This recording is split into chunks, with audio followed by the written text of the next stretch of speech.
unbelievable discovery. This is it. This is absolutely it. A mind-boggling claim.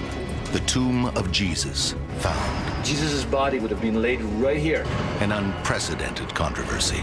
Quite frankly, give me a call when somebody's got the real evidence on something like this. Can 21st century technology deliver that evidence? We're actually pushing the bounds of archaeology. And now, will a second tomb provide the ultimate proof? What's that? Oh, that's it, baby. That is a symbol of Christian resurrection.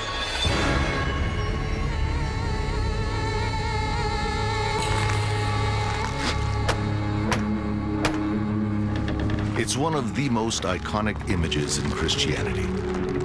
In the spring of 30 AD, Jesus is crucified in Jerusalem by the Roman authorities. The Gospels agree that Joseph of Arimathea, a wealthy member of the Jerusalem High Court and a secret follower of Jesus, takes possession of the body.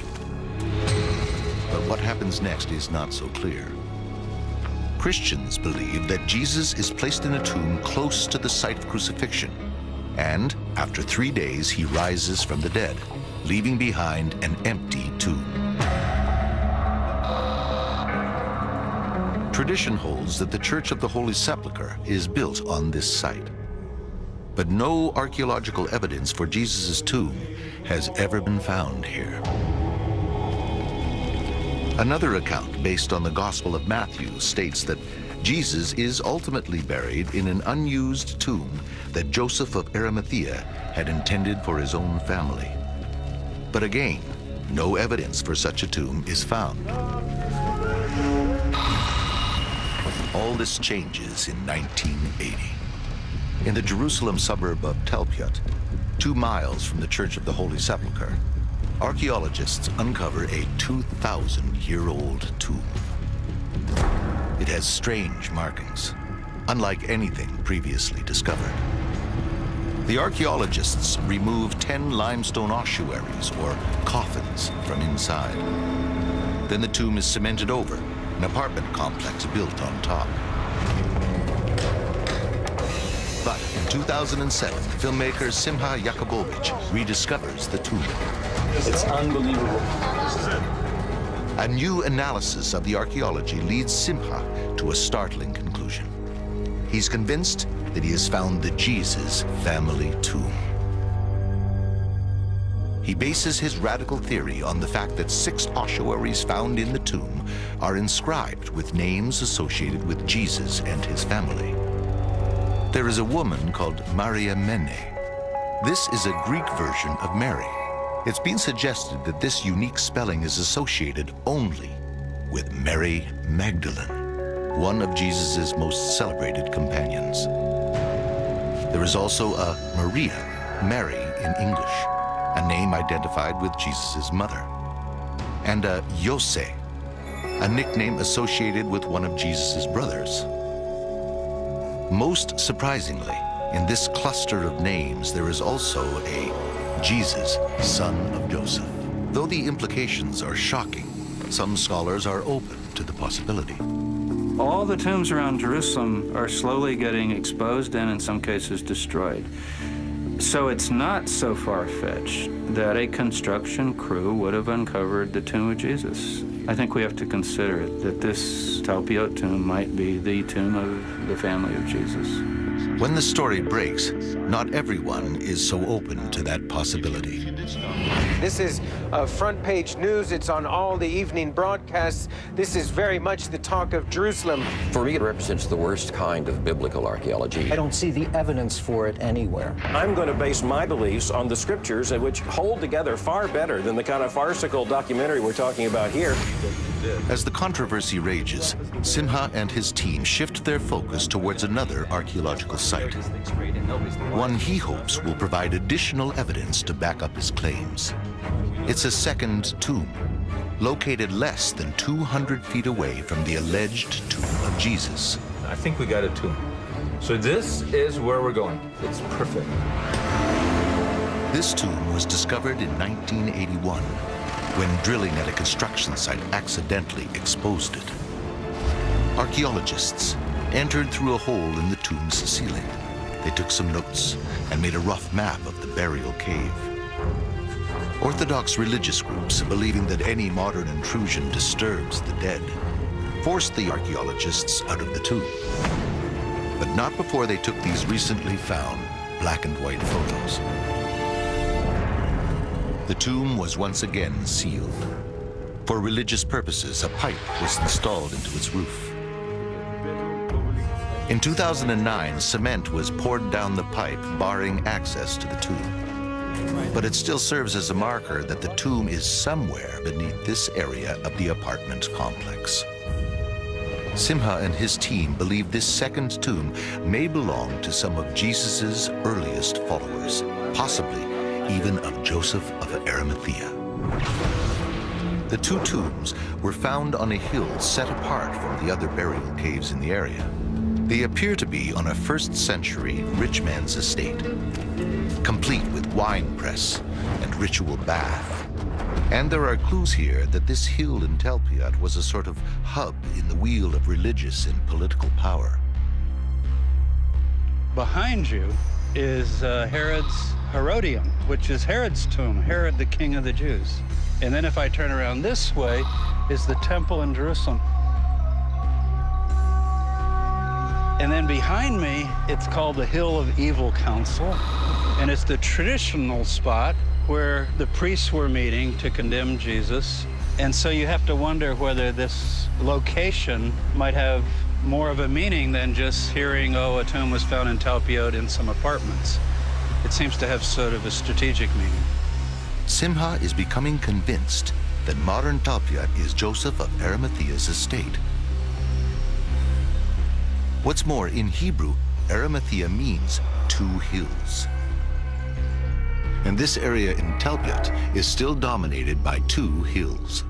If Simha can find evidence that this second tomb belongs to Joseph of Arimathea, that would go a long way towards backing up his original claim that just 200 feet away is the Jesus family tomb. The first challenge is how to get into the tomb under this building. Then we can crawl in this way. I see. But before their search gets underway, chaos. The Haredim are an ultra-Orthodox Jewish group, and they don't want the dead disturbed.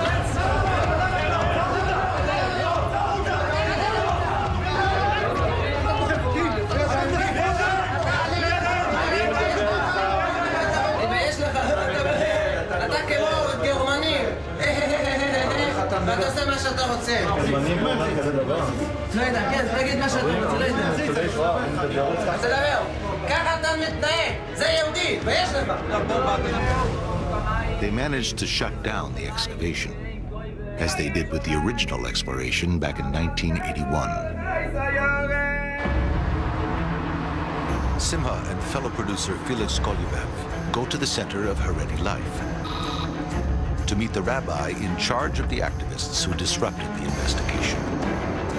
They need to arrive at some sort of compromise. After hours of negotiations behind closed doors, the Haredim agree to a limited exploration of the tomb, as long as Simha and Felix always let them know what they are doing and never touch the bones of the dead.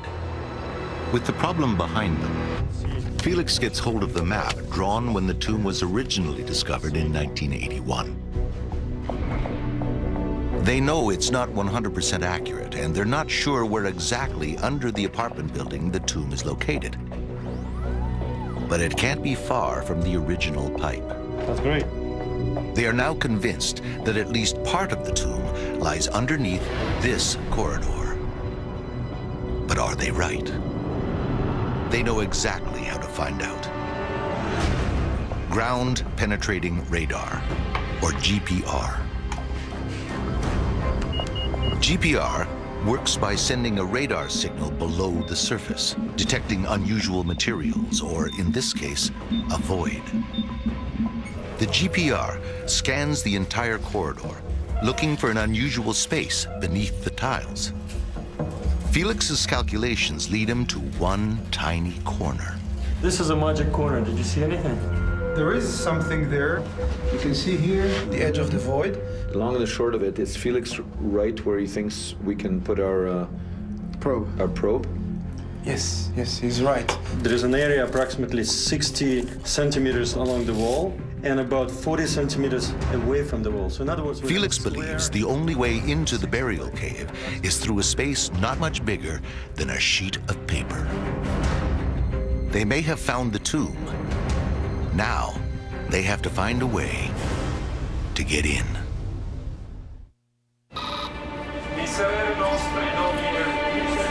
With the use of ground-penetrating radar, Simha, Felix, and their team have located a first-century Jesus-era tomb under a Jerusalem building, but they don't know how to access it. So we have to find a way of getting in. We answer that. The team has been joined by historian James Tabor and archaeologist Rami Arav, who was not previously involved in the Jesus family tomb investigation. They have received official permits to explore the tomb. The idea will be to dig here in the corner. So because of their compromise with religious activists, they must find a way to explore the burial cave without going in themselves. The solution may be in this small warehouse in Canada. They enlist the help of Walter Klassen, a legendary builder of animatronics as well as robotic camera platforms for film and television. We do all the software, the electronics, all the hardware is done here in-house. Walter's challenge is to build a robotic arm mounted with a camera that can fit through a small drilled hole. The device must also be maneuverable enough to allow the team to document every inch of the tomb and the ossuaries inside. I had an architect taking this floor plan and drawing of the tomb and superimposing on each other. Felix has a rough idea of the tomb's dimensions. What's your guesstimate again as to how high the tomb is? I would say from 1 meter to 1.5 meters. That's kind of difficult because the height limits me on how I can get something in, tilt it up, and then go forward. One other thing you will have to consider is if we do go in here. Remote camera expert Bill Tarrant shows Walter the camera he intends to use to record the images from the cramped 3.5-foot-high burial chamber. How heavy is this? It's about 4 pounds. Oh, so we're gonna have to carry this at the end of a 3 or 4 meter arm. Yeah, so it's going to The be camera is in a tough metal housing, and it's heavy. Oh, I see, and that's... But if they get into the tomb, and it's related to Jesus' earliest followers, what might they find? What would an early Christian symbol look like? Simha travels to Rome, one of the few places on Earth where such early Christian symbols can still be seen. The catacombs are miles and miles of Christian burials that run under the streets of the city. Robin Jensen, an expert on early Christian art, points out the earliest Christian symbols. In this place, in this particular catacomb, this would be one of our earliest pieces. How early can you take it? Cannot be much earlier than the 4th century. Here, we see 3 of the earliest Christian symbols. The key rho, the first 2 Greek letters of the word Christos. The anchor, a symbol of faith. And the fish, with scales and gills, a symbol of the Christ. But the most popular biblical image for Christians in the catacombs is Jonah and the whale. Oh, wow. Here we have Jonah. Jonah is Christian? Absolutely. This story is a very important story for funeral art in particular, and it's the most popular. Why is it the most popular? It tells the story of death and resurrection. Jonah, like Jesus, dies, and he's resurrected when he's regurgitated. Spat out. As he spat out. And so that's even in the New Testament. It's a sign of Jesus' death and resurrection. So when you see Jonah being spat out, that's a quintessential Christian symbol until about the middle of the 4th century. And then he disappears.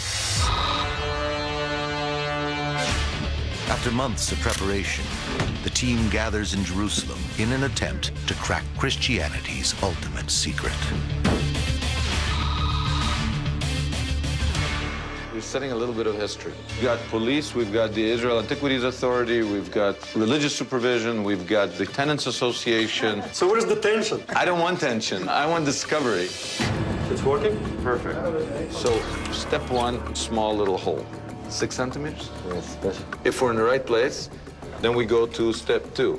20 centimeters, 80 inches. All right, great. Let's do it.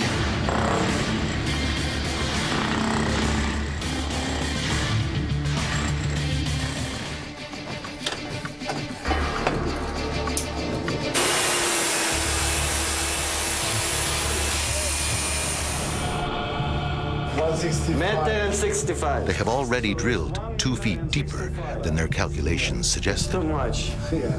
It's possible that they are drilling in the wrong place. In retrospect, I think we should have gone at an angle to begin with. Yeah. Get inside, see where we are, and then putz around with the hole. We could try another meter in the same hole. No, first let's get an angle. And let's then just do the angle. Let's just get in. Let's just have the satisfaction of getting it. Let's just get in. They now try drilling at an angle.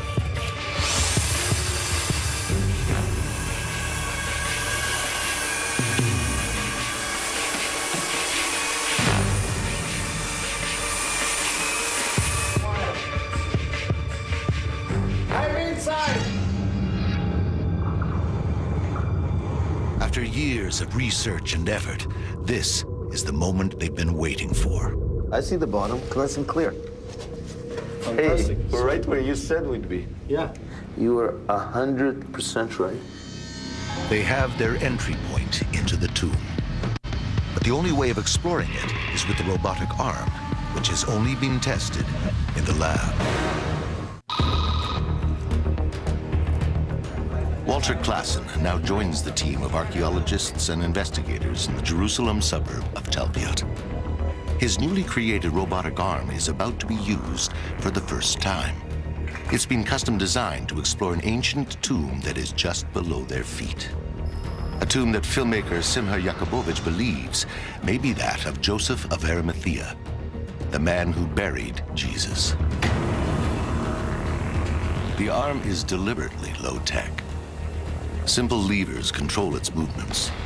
Compressed air is delivered to the controls by rubber hoses, clearly marking every direction. The team is moments away from finally unlocking the secrets of the tomb. Beautiful. Oh, excellent. Look at that. They use 2 access holes. A smaller camera is placed in one of them and lowered into the tomb first. This will be pointed at the robotic arm to help Walter and Bill orient the arm's movements in the tomb below. Okay, you guys ready? All ready. Let's go. Hey guys, the moment of truth. The lightweight articulated arm that can unfold up to 10 feet is ready to be lowered. Is somebody holding it on the other side?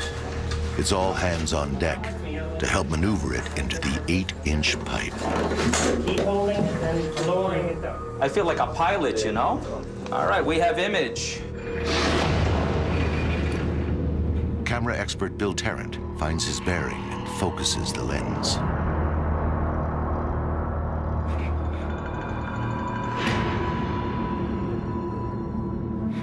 Look at that, look at that.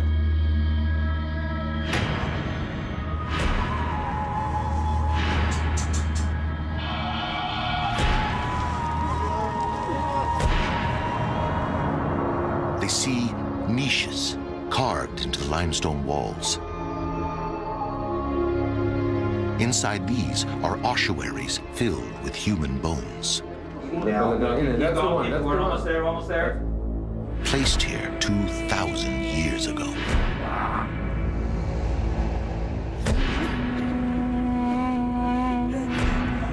The robotic arm shows that there are 9 burial compartments in this tomb. 4 of them have ossuaries inside. They start with the niche that's closest to the door. Traditionally, this niche would house the ossuary of the man who commissioned the tomb. That's it. That's it, that's it. Yeah. Could this niche contain the remains of Joseph of Arimathea? The moment has arrived. The camera is slowly maneuvered between the ossuary and the wall. Walter feeds a snake camera down the housing. This camera is more flexible and will be able to get closer to the ossuaries than Bill's HD camera.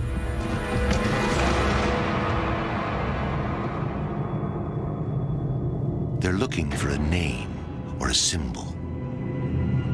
Okay, look at that. It's really ornate, befitting a wealthy person. 2 circular rosettes, which are typical of ossuaries, are clearly visible. Most scholars believe that these are simply decorations, but others think that they have some as yet undeciphered meaning. They now notice a design carved into the center of the ossuary. Scholars call this a nephesh, or a pillar. Since the Hebrew word for pillar and rise are the same, it may be a symbolic reference to the afterlife. They continue to scan the ossuary on all sides, looking for new symbols or an inscription, but they find nothing more. They move the camera to the second of the 4 niches that need exploring. This one contains 3 ossuaries. Okay, Walter, can you drop down a bit? Okay. And retract a bit. Okay, coming back. Lids have inscriptions. Do you see anything? No, don't you? Inscriptions are not monumental inscriptions. They're not something that someone carved elaborately like those rosettes. They're tags. They're tags, you know. They're moving uncle and they're putting in grandma, and they want to remember who's who. So they write almost graffiti-like sometimes. So we've just got to be systematic and careful that we don't kind of zoom by expecting to see some kind of big inscription when it's really some little graffiti. Okay. Can you lower? Yes, I can. This one is nice. And as they reposition, I don't know. Wait. a discovery. Mu, Aleph, Ro, Aleph, Mara. Aramaic? He said no, it's Greek. Where do you see? M-A-R-A. They have seen this name before in the alleged Jesus family tomb a few hundred feet away. There, one of the Marys is called Mariamene Emara. Mariamene is a particular Greek spelling of Mary that has only been found in 2 other ancient texts, both associated with Mary Magdalene. Bolstered, the team presses on.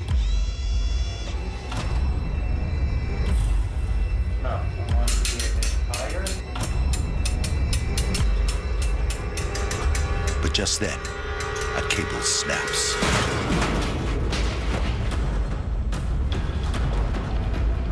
The camera and the arm are stuck, and there is no way for the team to get them out. The robotic arm sits crumpled, broken at the bottom of a 2,000-year-old tomb. The rope is ripped, the arm is crooked. It's sort of a worst-case scenario. Okay, so it was the boom rope that broke? Yes, the up and down. For designer Walter Clausen, it's a nightmare. Just please, let me think about this. I can't talk.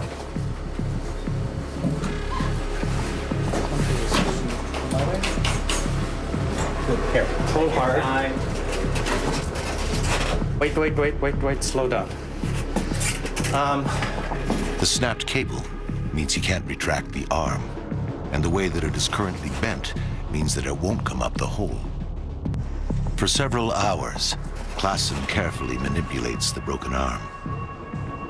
The exploration seems to be over before it really begins. I don't know if I can get it out. Have you got the motorized thing that zoomed out? I'm doing the motorized thing. I'm gonna see if I can try to retract the front end. Okay. It's coming in, Walter. Yes, I'm seeing it. That's a good sign. Yeah, it's good that it's carrying it. Okay, pull on it now, Kevin. Pull. Walter finally gets the broken arm out. Slow.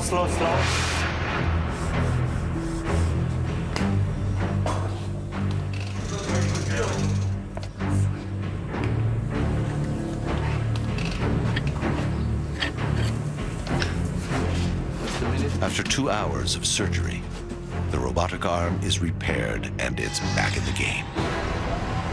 They now position the arm to explore the third niche. It contains a single ossuary. No symbols of any kind, but this niche contains something else. A lot of human skeletal remains.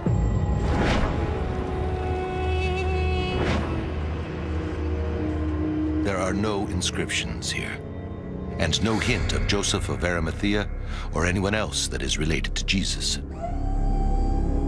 They are running out of options, ossuaries, and niches. They move on to the last niche, and the last 2 ossuaries to be explored. Archaeologist Rami Arav now joins the search. I want to look at this one here. Walter, is it possible to go in further? Yes, it is. Let me try it. A lot of years, a lot of money, and a lot of effort have been expended to get to this point. But the clock on this expedition is about to run out. Where are we at now, Walter? I think we're kind of stuck, but we're getting there. What's that? We're looking at the end of the other ossuary. Yes, we are. Yes, we are. This is number 4. We are looking at number 4, correct? Correct. So we're looking at the front. We are looking at this little piece here of the side. So we want... Suddenly, Walter spots something unusual. No, let me help you a bit. A cross. Great. No. Go back. Did you see the cross there? No. In the middle. Here are the crosses, yes. Where? Go up a bit, Bill. I'm going up. No. Slow down. Okay. There. Where? Yes, that's right. This is a cross. The cross. Oh, yeah. Go down just a bit, Bill. Go down a bit. Most historians believe the cross became a Christian symbol in the 4th century AD. So finding it in a 1st century tomb doesn't mean anything. But 1st century crosses that may be Christian have been found in Italy, at Herculaneum, in Naples,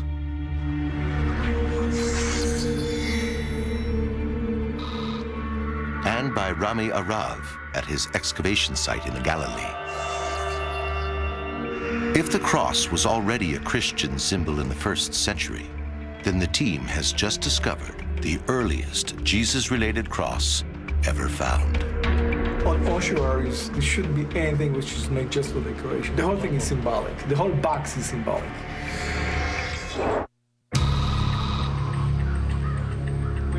The team has finished exploring all but one of the 4 niches containing ossuaries. So far, they examined 5 of the 7 ossuaries. They hoped to find inscriptions or symbols that could throw light on the alleged Jesus family tomb just 200 feet away. I think we're doing pretty good. We've got a pillar, which could be seen as referencing the afterlife. We have a cross, which I think is a Christian cross. And we have an inscription, a Mara, which references the other tomb and can be read as Our Lady. But I don't think it gives any kind of conclusive connection to the Jesus tomb nearby. We've got to have more. In the last of the niches, they continue to explore the ossuary with the cross on it and its neighbor. All right, go back. You got control again. The work is painstakingly methodical. You can see on your monitor where you are. But suddenly, it pays off. I see something in the ossuary in the back, the one that's blocked by the ossuary in the foreground. There. What is that? Whoa.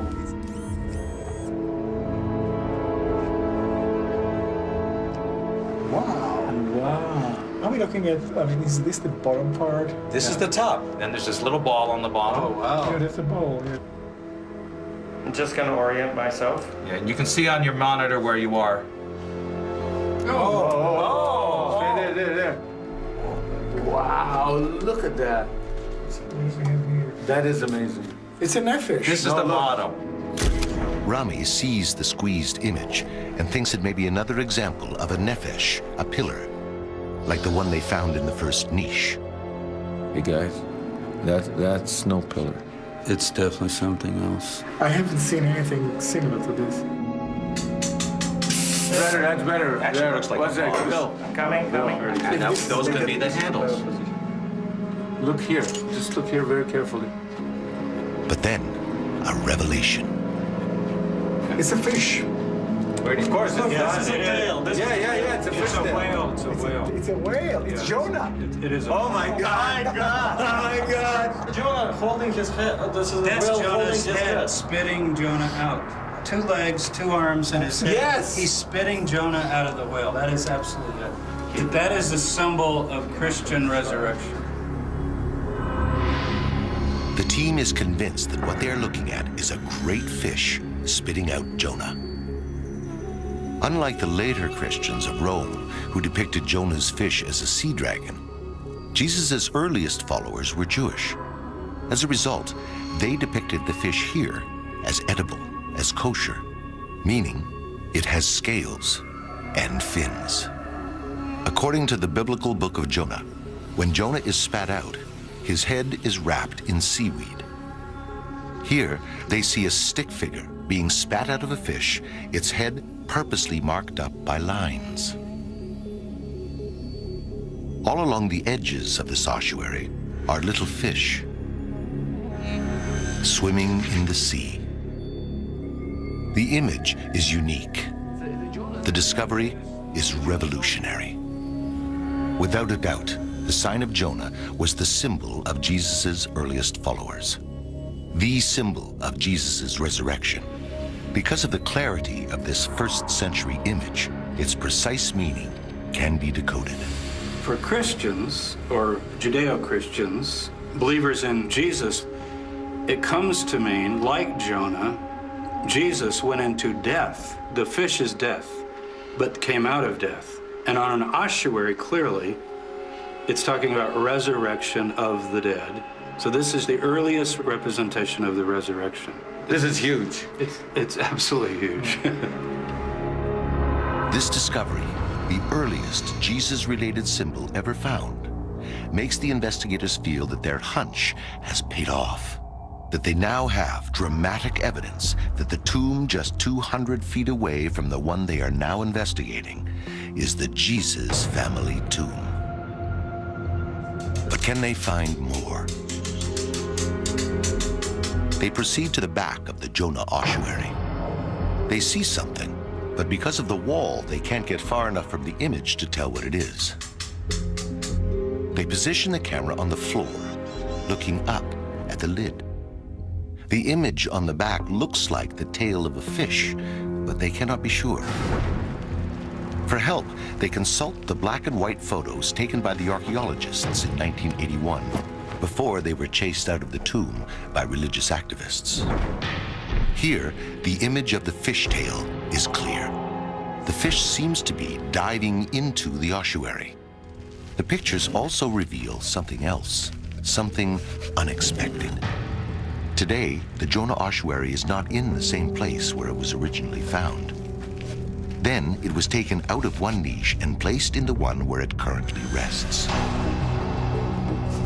Its original location? The first compartment on the right in the so-called Patriarch's niche. Does this bone box hold the remains of Joseph of Arimathea? The evidence is tantalizing, but there's no inscription.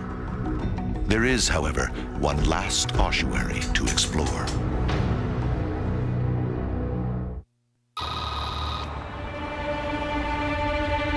For the first time ever, the team has explored a sealed Jesus-era tomb using a robotic arm. They have discovered a unique image that may have been used by the earliest followers of Jesus.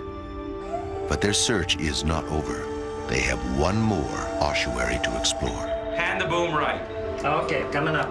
So we're looking. So now we're surveying 3. Number 3. We're right there.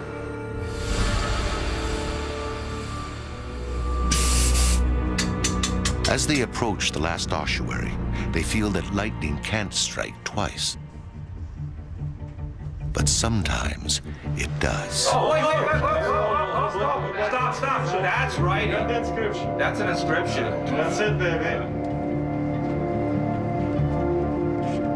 There's an omega, clear as day. There's a C, delta, eta. The inscription is in Greek. the dominant language of the wealthy in Jerusalem in the 1st century AD. But what does it say? Yahweh is God's name, Yahweh in Greek. In English, it's pronounced Jehovah. So, that would be a verb. God is doing something. This and this I can't get. The team contacts Professor James Charlesworth to help decipher the Greek inscription. You were supposed to arrive yesterday, but you have a bit of a cold? Yesterday would have been no good. We didn't need a Greek reader yesterday, but we do today. Okay, you're not going to come. Are you teasing me? What? Yeah, come. What have we got? And in the middle area, between the two rosettes, you've got this Greek inscription. All right, I can read Yahweh. We have this in the Jewish magical papyri as a way of referring to Yahweh or God. So here you have it in Greek, in uncials, that means all caps, Yahweh. And above, I'm suggesting it might be Dios, God or Zeus is now Yahweh. There you go. Upso, that would be related to the Greek word upsotheo, to raise up. What? Yep, that's it. Upsilon, C, and Omega. And that is uncial for upsao, which in the Gospel of John is used for the resurrection of Jesus. Upsao, he is lifted up. I am lifted up, says Jesus. I am lifted up. I am raised up. Upsao. And the rest, I'm not sure I can read. A lamath, pei. Maybe an olive. It could be an olive. Apo. Upsao. Apo tuthanu, I would guess. From the dead. The first two lines are clear. The first word is Dios, which can be read as Lord or God. The second word, Jehovah, the name of God in the Hebrew Bible. And then a word, upso, which can mean has raised, will raise, or is raising. And finally, three letters that are not clear. They could be referencing, as Professor Charlesworth sight read, the realm of death. But the last three letters may actually be A, G, B. The last word then could be Agba, the Hebrew equivalent of upso. In this case, the inscription is translinear. Greek, Hebrew, Greek, Hebrew. And it reads, God, Jehovah, raise up, raise up. In every reading, it's a plea for resurrection. But there is another possible reading. There's a word that shouldn't be here, Jehovah. In the 1st century, mainstream Jews would never write God's holy name on an ossuary. That would be heretical. In this case, the inscription can be interpreted as Lord, Jesus, rise up, rise up. The inscription found here strongly suggests that the people buried in this tomb believed in resurrection. On one level, it could be a plea for their own resurrection. Read in a different way, however, it's an exhortation for Jesus to resurrect himself. For James Tabor, the find is persuasive, convincing him that the tomb, just a few hundred feet away, is the ultimate resting place of Jesus and his family. This tomb is given a wider context to the other tomb.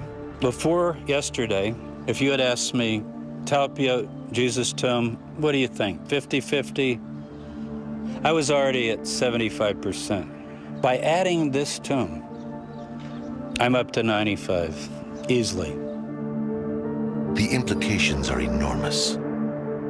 Does the very idea that Jesus' bones were placed here fly in the face of the most fundamental of Christian beliefs in Jesus' resurrection? Not according to Professor Charlesworth. The significance of what we have seen for the first time, and any eye has seen for 2,000 years, is that we have a whale with a mouth that's closed, not a whale that's swallowing someone. And out of that mouth comes a human being. The symbol here in Jerusalem, near where Jesus was crucified, not far away, is a symbol of the belief that Jesus is raised. This is within decades of Jesus' death. I believe that this tomb can be the tomb of Jesus. And what we found in the tomb less than 200 feet away from the Jesus tomb is evidence of that, hard archaeological evidence. They're celebrating his resurrection. So the way you put that together is their understanding is that Jesus has been lifted up. He's been exalted to heaven. Not necessarily that his bones went up to heaven. The bones can stay behind. They're like old clothing that you shed, and then you put on the new clothing. Their mission seems completed. Did the team find Joseph of Arimathea? They can't know for sure. But what they do know is that to a cluster of names that they already found compelling, they have now added to the archaeological data what they identify as an image of Jonah, a cross, a Mara inscription, and a first ever resurrection statement.